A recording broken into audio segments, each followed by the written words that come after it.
Since the PC inception of the granddaddy of all first-person shooters known as Wolfenstein 3D, there are many games that followed in its footsteps, some even gaining just as much popularity, such as Doom and Quake.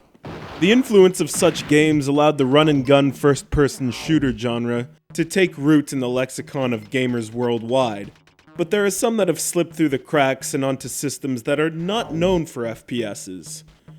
One of these games is set to the tune of, Terminator meets Alien. Well, pretty much any action movie you see on one of those Spike TV marathons. It's Zero Tolerance for the Sega Genesis, developed by Technopop and published by Accolade. Humanity has decided to take its imperialistic ways to the next level, and is now colonizing the solar system, and a hostile alien race is making trouble for them by destroying equipment and killing and transforming the crew of the flagship Europa 1.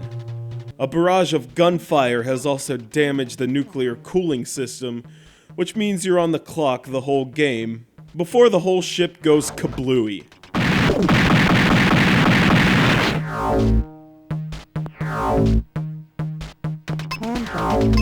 Handgun collected.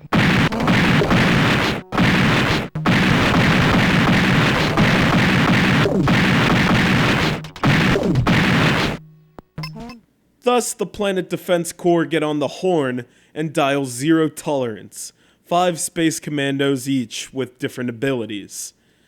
They are made up of Captain Scott Cycle Hale, Captain Satoe Soba Ishii, Major J.J. Wolf, Major Tony Weasel Ramos, and the Great Dane himself, Major Thomas Bass Gyrup.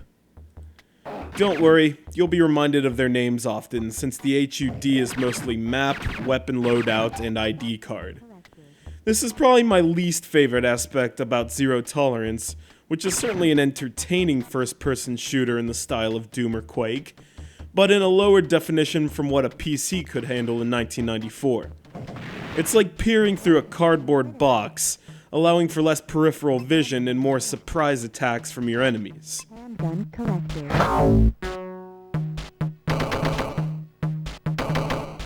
But if you're the type that can take lemons and make them into lemonade, you will use the map in order to improve your aim, since the blip in the center of your map also shows your line of sight, which you can use to line up with the red dots that are, in fact, your enemies.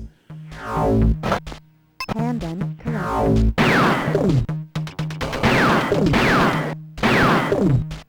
In my opinion, Zero Tolerance is actually more difficult in the beginning than towards the end, where you will come into control of more powerful weapons than a handgun and a shotgun, such as a repeating laser rifle, a rocket launcher, and a laser-pointed handgun, all useful against mutant dogs that remind me of the big pink goblins in Doom.